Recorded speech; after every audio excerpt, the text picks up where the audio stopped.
Hello there again. This is Sean Hampsley once more with the Bobby Sands story and his letter from the maze. This is part 7.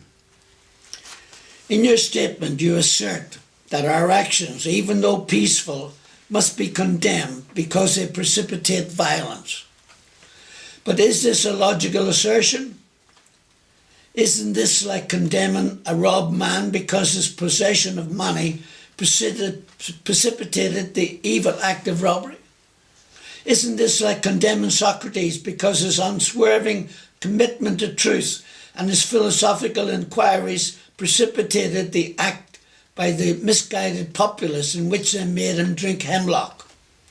Isn't this like condemning Jesus because his unique God consciousness and never-ceasing devotion to God's will precipitated the evil act of crucifixion? We must come to see that, as the British court system has consistently affirmed, it is wrong to urge an individual to cease his efforts to gain his basic constitutional rights because the quest may precipitate violence. Society must protect the robbed and punish the robber. I also hope that the Protestant moderate would reject the myth concerning time in relation to our struggle for freedom from British rule. I have in my possession a letter from a sympathetic Protestant moderate.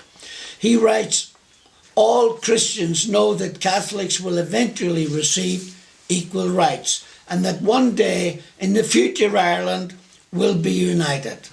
But is that possible that you, hunger strikers, are in too great a hurry?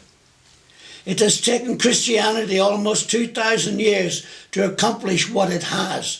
The true teachings of Christ take time to come to earth."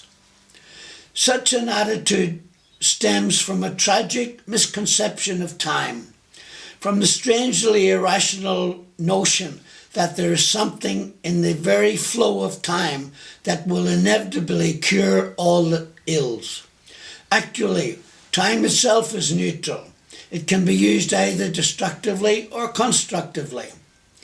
More and more I feel that the people of ill will have used time much more effectively than have the people of goodwill.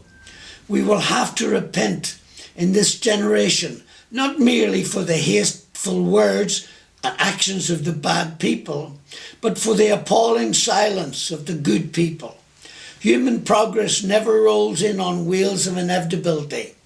It comes through the tireless efforts of men and women willing to be co-workers with God.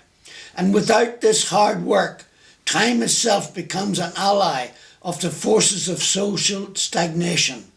We must use time creatively in the knowledge that the time is always ripe to do right. Now is the time to make real the promises of democracy and equality, to transform our pending national elegy into a creative psalm of brotherhood. Now is the time to lift our national policy from the quicksand of injustice to the solid rock of human dignity.